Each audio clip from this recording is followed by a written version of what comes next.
Mandy আর ম্যান্ডির সোনাদি ভাই দুজনে এক হতে চলেছে। কেন? অবশ্যই বলবো। ম্যান্ডি এদিকে আহ্বান জানাচ্ছে সোনাদি ভাইকে, আর সোনাদি ভাই কি না এসে থাকতে পারে? সেটা কোনোদিনও হয়নি। এর আগেও যখন হাতে পায়ে ধরে ডেকেছিল বা বলেছিল আয়, তো সোনাদি ভাই একদম ডাইরেক্ট ওই ঠাকুরনগর থেকে রানাঘাট দৌড়ে দৌড়ে চলে গেছে। পড়ে গিয়ে মোবাইল ভেঙে ফেললো, কিন্তু না, তবু তাকে যেতে হবে। 100 টাকা খরচা করেছিল, 100 টাকা খরচা করে ম্যান্ডিকে আরও নিজে দুজনে মিলে খেয়েছে পর্যন্ত। বুঝতে পেরেছো? তো চলো আগে ইন্ট্রোটা দিয়ে নিই। হ্যালো বন্ধুরা, welcome back to my channel Shantanu Moumita চ্যানেলে তোমাদের অনেক অনেক স্বাগত জানাই। তো আজকে হঠাৎ করে সোনাদি ভাই বলে কেন কথা বললাম, নিশ্চয়ই তোমাদের মনে প্রশ্ন হবে। না গো, আমি বলিনি। কে বলেছে জানো? আমাদের ম্যান্ডি দেবী বলেছে সোনাদি ভাই বলে। কোথায়? তার কমেন্ট বক্সে কমেন্টের রিপ্লাই দিচ্ছে। আমাদের ম্যান্ডি দেবী কমেন্টের রিপ্লাই দিচ্ছে। কিভাবে দিচ্ছে না দেখলে না বলা যাবে না, মানে বোঝা যাবে না।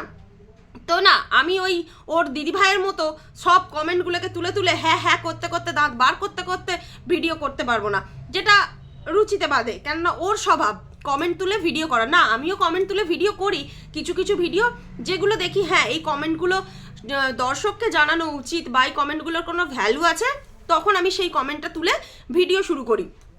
আজকে এই সমস্ত মানে আং বাং কমেন্টের কোনো ভ্যালু আছে বলে মনে হয় না। আসলে ম্যান্ডির সময় কাটছিল না, কি করবে, ভাবছিল পাবলিকের কিছু কমেন্টের রিপ্লাই দিই, পাবলিকেরও ভালো লাগবে, আমারও বেশ সময় কেটে যাবে। এটাই হয়, তাই না? আমাদের যখন সময় থাকে না, আমরা তো ছোটোখাটো ক্রিয়েটার, আমাদের সময়ের কি কোনো মূল্য আছে?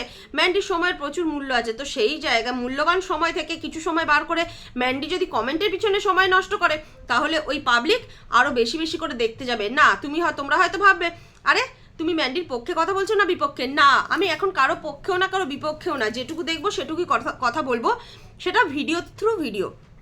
তো আজকে ম্যান্ডিকে প্রচুর মানুষ প্রত্যেক দিনই কমেন্ট করে, প্রচুর মানুষ প্রচুর কমেন্ট করে।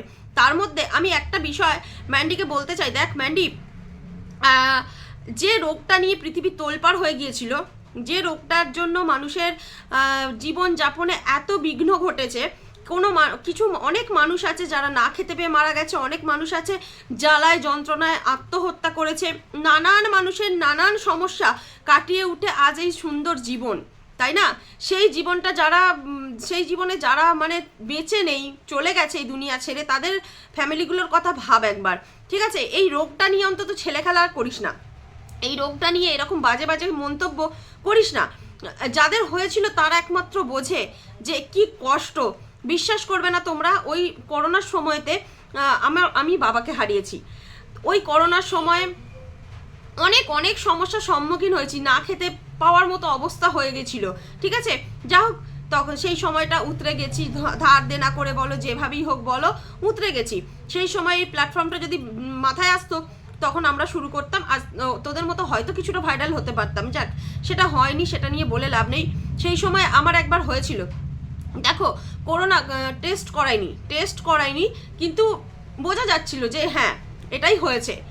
সর্দি কাশি শ্বাসকষ্ট সব কিছু হয়েছে। এর তো আর কোনো ওষুধ নেই, এর কোনো মেডিসিন এখনো পর্যন্ত বের হয়নি মনে হয়, আমি জানি না, ঠিক এই বিষয়ে অতটা এক্সপার্ট নয়। সেই সময় কোনো মেডিসিন আমি পাইনি। তো নর্মালি যে সমস্ত জ্বর হলে মেডিসিন নেয়, তারপরে শ্বাসকষ্ট হলে ইনহেলার, এই সমস্ত জিনিস নিয়ে আস্তে আস্তে ঘরে নিজেকে বন্দি রেখে তারপর সুস্থ হয়ে গেছি। অনেকগুলো দিন একভাবে বন্দি ছিলাম ঘরে। হ্যাঁ, অবশ্যই 1 সপ্তাহের উপর তো বটেই, 14 দিনের একটা পিরিয়ড ছিল, তো সেটা হয়তো অতগুলো দিন যায়নি, যাক 10-12 দিন মনে হয় ছিল। এইভাবে নিজেদের জীবনগুলোকে কাটাতে হয়েছে। আজ এই রোগটাকে নিয়ে তুই ছেলে খেলা করছিস, আজে বাজে কথা বলছিস, রোজ বলছিস আমার করোনা হয়েছে, কোভিড পজিটিভ, এইভাবে কথা বলছিস। আজ যদি এখন এই রোগটা ঠিকমতো এখন আর কারো হচ্ছে বলে আমার জানা নেই, তবে ভগবান না করুন এরকম দিন যদি আবার দেখতে হয় এই ছেলে খেলার মানে কথাটা না, তখন তুই ভাববি। তো বলিস না, এটা আমার তোর কাছে রিকোয়েস্ট, এই বিষয়টা বলিস না, অন্য কিছু বল, এই হয়েছে, সর্দি হয়েছে, বাঁচবো না টাঁচবো না, এরকম নানান ন্যাকামো তুই করছিস। এটা তোর একটা স্বভাবের দোষ, আমরা সবাই জানি। তোকে ভালোবাসি বলে তোর পজিটিভ দিকগুলো যদি আমি তুলে ধরি, নেগেটিভ দিকগুলোও তুলে ধরবো, এটা বলিস না, এটা ঠিক ভালো লাগছে না।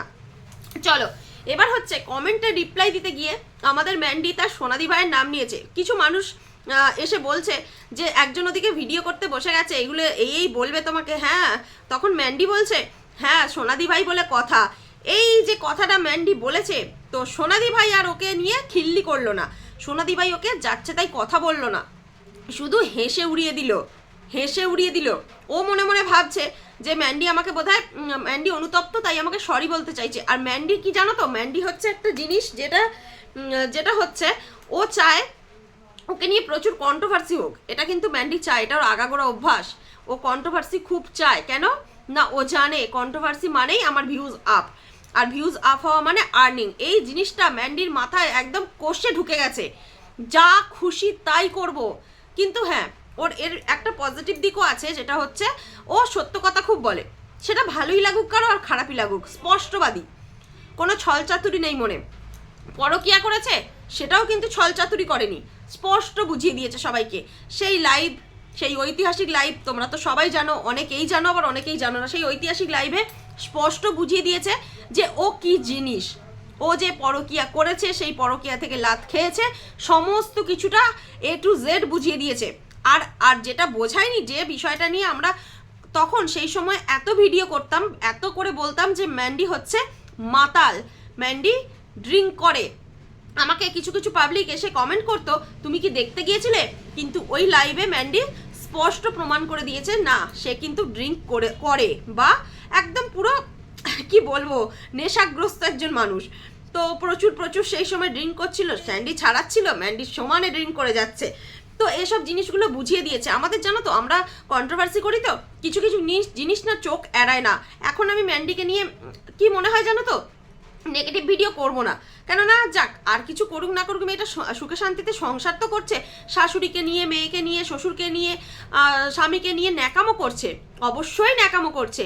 এটা যতটা না ওদের মধ্যে মানে ভাব ভালোবাসা রয়েছে, তার থেকে বেশি ন্যাকামো রয়েছে। আর এই ন্যাকামোগুলোকে সঙ্গ কেন দিচ্ছে শ্বশুর শাশুড়ি, কেন জানে বৌমার টাকা আছে, এসব জিনিসগুলো স্পষ্ট, এসব জিনিসগুলোকে নতুন করে বলতে হয় লাগে না। একটা ছেলের বউ, সে মাস গেলে লাখ লাখ টাকা রোজগার করছে, ইউটিউব, ফেসবুক, ইনস্টাগ্রাম সব জায়গা থেকে আর্নিং আর আর্নিং, তারপরে তো ব্র্যান্ড প্রমোশন আছেই। তো এত কিছুর পরেও তো সেই মানুষটা, সেই বৌমাটিকে শ্বশুর শাশুড়ি বলো, স্বামী বলো, কোনোদিনই খারাপ চোখে নেবে না, কোনোদিনই তার সব কিছুকে সঙ্গ না দিয়ে তাকে পায়ে দোলবে না, এটা একটা স্বাভাবিক ঘটনা। তো সেটাই হচ্ছে ম্যান্ডির সাথে। এটা আমরা যতই অস্বীকার করি, ম্যান্ডিকে সত্যি ম্যান্ডিকে খুব ভালোবাসি, বিশ্বাস করো, ম্যান্ডিকে খারাপ চোখে দেখি না। ও যথেষ্ট একটা নম্র, ভদ্র, সভ্য মেয়ে, ওর মধ্যে কিন্তু একটা, ওকে দেখলেই মনে হয় একটা মিষ্টি মেয়ে। কিন্তু কি বলতো, এই ন্যাকামোগুলো সবসময় তো ভালো লাগে না। এই যে কিছু কিছু জিনিস ম্যান্ডির অত্যাধিক বাড়াবাড়ি। একজন কমেন্ট করেছে সব কিছুই তো দেখালি, এবার একটু হাগতে বসেছিস সেটা দেখা। ম্যান্ডি বলছে আরে আমার তো হাগাই বন্ধ হয়ে গেছে, কি করে দেখাবো। এই হচ্ছে ম্যান্ডি। আমি বাড়িতে যখন ম্যান্ডির ভিডিও চালিয়ে খেতে বসি, কিছু সিচুয়েশন আছে, তোমরা বললে বিশ্বাস করবে না, আমার বর বলবে এই হচ্ছে ম্যান্ডি, মানে এই কথাটা শুনলে তোমরা হাসবে, এমনভাবে বলবে। তো আমিও রিয়েলাইজ করি যে দিস ইজ ম্যান্ডি, কিচ্ছু করার নেই বস, ম্যান্ডির মতো দ্বিতীয় কেউ হতে পারবে না। তো এই হচ্ছে ম্যান্ডির কমেন্টের রিপ্লাই। তো ম্যান্ডি খাসির মাংস খাবে না, মানে খাসির মাংস খাবে না নয়, খাসির মেটে আনতে দিয়েছিল, শাশুড়িকে খাসির মেটে আনতে দিয়েছিল। সেই দিন এসেছিল বাড়িতে ওর ননদ, মানে কালকের ভিডিওর কথা বলছি, ওর ননদ এসেছে বাড়িতে, কিন্তু ম্যান্ডি আনতে বলেছিল খাসির মেটে।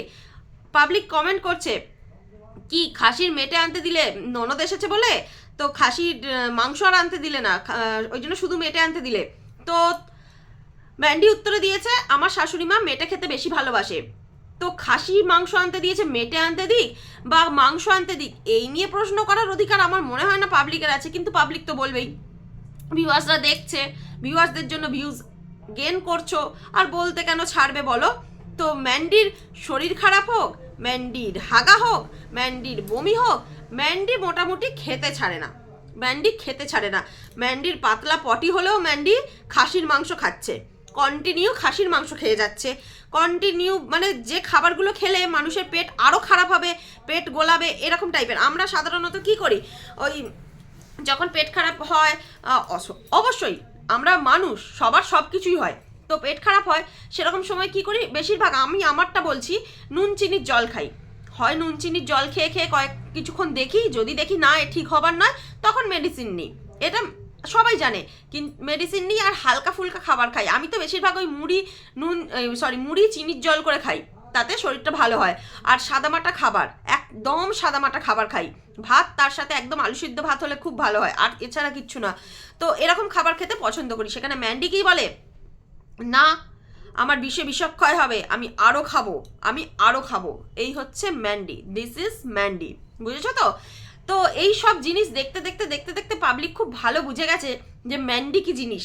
আর ম্যান্ডি খুব ভালো বুঝে গেছে যে আমি যাই করি পাবলিক দেখবেই। মোটামুটি 70-80 হাজার ভিউজ তো কোনো ব্যাপার নয়, এটা একদম ম্যান্ডির বাঁধা ধরা। সে ম্যান্ডি যাই করুক, সে ম্যান্ডি সারাদিন যদি ওই ফোন ক্যামেরা নিয়ে এরকম বসে গো গো গো গো করে ক্যামেরা নিয়ে বসে যাই তাই দেখায়, তাহলেও এই জিনিস। তবে একটা কথা বলি, আজকের ভিডিও দেখে যা বুঝলাম, ম্যান্ডিকে বলো বা ম্যান্ডির দিদিভাইকে বলো, দুজনকেই বলি, তোমরা এক হইও না, তোমরা দুজনেই এক হইও না। এক হলেই মুশকিল, আবার ম্যান্ডি সেই পুরনো ফর্মে ফিরে আসবে, ম্যান্ডির দিদিভাই আবার সেই এক কথা তুলবে। আমি চাই একটু আলাদা কিছু হোক, একটু আলাদা কিছু ঘটুক, ঘটছে যেমন আলাদাভাবে ঘটুক। এই জিনিসগুলো আর ভালো লাগছে না। তো আজকে ম্যান্ডির সোনাদি ভাই বিশাল খুশি, কি হাসি ধরে না। বলছে কেস করবি কর, যা করবি কর, আমি তোকে নিয়ে বলতে ছাড়বো না। তুই আমাকে নিয়ে কেস করবি, আমি তোর বিরুদ্ধে লড়বো, কিন্তু তোকে আমি বলতে ছাড়বো না, তোর টুটি টেনে আনবো আমি। এটা হচ্ছে ম্যান্ডির দিদিভাইয়ের কথা, বুঝলে তো? তো এই হচ্ছে আজকের বিষয়বস্তু। ম্যান্ডি দিদিভাই বলে দেখেছে, আবার সোনা দিদিভাই। সোনা দিদিভাই তো একবারে খুশিতে ডগমগো। কিরে, খুব খুশি লাগছে না সোনা দিদিভাই কথাটা শুনে? তো ওয়েলকাম ব্যাক সোনা দিভাই, ডাইনি কোথাকার। তো চলো বন্ধুরা, ভিডিওটা এখানে শেষ করছি। এটুকুই বলার ছিল, বেশি কিছু বলবো না আজকে। জাস্ট এই গল্পটা আমি তোমাদের সামনে একটু প্রেজেন্ট করলাম, ঠিক আছে? দেখা হচ্ছে নেক্সট একটা ভিডিওতে। সবাই ভালো থেকো, সুস্থ থেকো, আর অবশ্যই চ্যানেলটা সাবস্ক্রাইব করে পাশে থেকো। সবাইকে গুড নাইট, টাটা।